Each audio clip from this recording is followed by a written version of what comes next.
হযরত ওমর ফারুক রাদিয়াল্লাহু তাআলা আনহু একদিন তার ঘরে বসে অজরে কান্না করছিলেন। দিনটি ছিল ঈদুল ফিতরের দিন। সকালবেলা সকলেই গোসল করে সুন্দর আতর লাগিয়ে এবং জামাকাপড় পরিধান করে ঈদের নামাজে যাওয়ার জন্য প্রস্তুতি নিচ্ছে। ঠিক এমন অবস্থায় আল্লাহর রাসূল সাল্লাল্লাহু আলাইহি ওয়াসাল্লামের একজন সাহাবী, যিনি এই পৃথিবীতে থেকেই জান্নাতের সুসংবাদ প্রাপ্ত হয়েছিলেন, হযরত ওমর ফারুক রাদিয়াল্লাহু তাআলা আনহু তার ঘরের কোনায় বসে অজরে কান্না করছিল। তার এই শিশুসুলভ আচরণ দেখে সাহাবীরা বললেন, হে ওমর ফারুক রাদিয়াল্লাহু তাআলা আনহু, আপনি কেন শিশুদের মতো কান্না করছেন?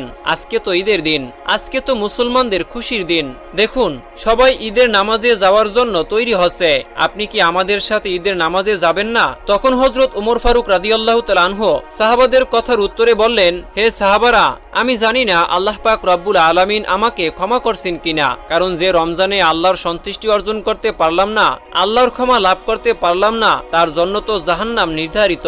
ওমর ফারুক রাদিয়াল্লাহু তাআলা আনহু আরো বললেন, আমার মহান রব আমাকে ক্ষমা করছেন কিনা তা আমি জানি না। প্রিয় দর্শক, হযরত ওমর ফারুক রাদিয়াল্লাহু তাআলা আনহু দিনের বেলায় রাষ্ট্রের কাজ এবং জনগণের সেবায় ব্যস্ত থাকতেন। তাছাড়া দৈনিক নির্দিষ্ট 5 বেলা জামাতের সাথে নামাজ আদায় করার পরেও রাত্রে তিনি অতিরিক্ত নামাজ পড়তেন এবং রমজান মাসে রোজা রাখার ব্যাপারে তিনি কড়াকড়ি নিয়ম পালন করতেন। প্রতি বছর তিনি হজ পালন করতেন। মৃত্যুর পূর্বে তিনি অনবরত 2 মাস রোজা রেখেছিলেন। হযরত ওমর রাদিয়াল্লাহু তাআলা আনহু এর 2 চোখ দিয়ে টপ টপ করে পানি গড়িয়ে পড়ছিল। হয়তো হযরত মুহাম্মদ সাল্লাল্লাহু আলাইহি ওয়াসাল্লামের রেখে যাওয়া কোরআন এবং হাদিস থেকে তার জীবনে তিনি যে জ্ঞান লাভ করেছিলেন সে স্মৃতিচারণ করে তিনি ব্যাকুল হয়ে উঠেছিলেন ঈদের দিন সকালবেলা। রমজানের মতো মহামান্বিত মাসে আল্লাহ পাক রব্বুল আলামিনের সন্তুষ্টি লাভ করেছেন কিনা সে নিয়ে তিনি চিন্তায় বিভোর হয়ে উঠেছিলেন।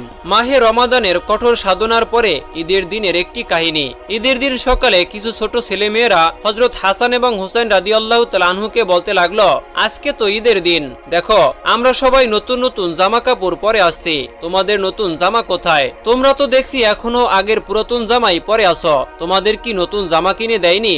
ছোট শিশুদের কথা শুনে হযরত হাসান এবং হুসাইন রাদিয়াল্লাহু তাআলা আনহু এক দৌড় দিয়ে তাদের ঘরের ভেতরে ঢুকে গেল এবং তাদের আম্মাজান হযরত ফাতেমা রাদিয়াল্লাহু তাআলা আনহুকে খুঁজতে লাগলো আর বলতে লাগলো, আম্মা আম্মা, বাইরে সবাই দাঁড়িয়ে আছে, আমাদের বন্ধুদের সঙ্গে ঈদের নামাজে যাব, আমাদের নতুন জামা কাপড় কোথায়? আমাদেরকে এখনই আমাদের নতুন জামা কাপড় পরিয়ে দাও। হযরত ফাতেমা রাদিয়াল্লাহু তাআলা আনহু শিশুদের কথা শুনে অত্যন্ত চিন্তিত হয়ে গেলেন। ছোট্ট শিশু হযরত হাসান এবং হুসাইন রাদিয়াল্লাহু তাআলা আনহু এর মুখে বারবার একই কথা শুনে হযরত ফাতেমা রাদিয়াল্লাহু তাআলা আনহু তাদেরকে সান্ত্বনা দিয়ে বললেন, আমার সোনা মনিরা, তোমরা এখনো তো গোসলই করনি, তোমাদের জামা কাপড় দর্জির দোকানে রয়েছে, জামা কাপড় তৈরি হলেই তোমাদেরকে আমি নতুন জামা কাপড় পরিয়ে এবং সুগন্ধি মাখিয়ে ঈদের নামাজের জন্য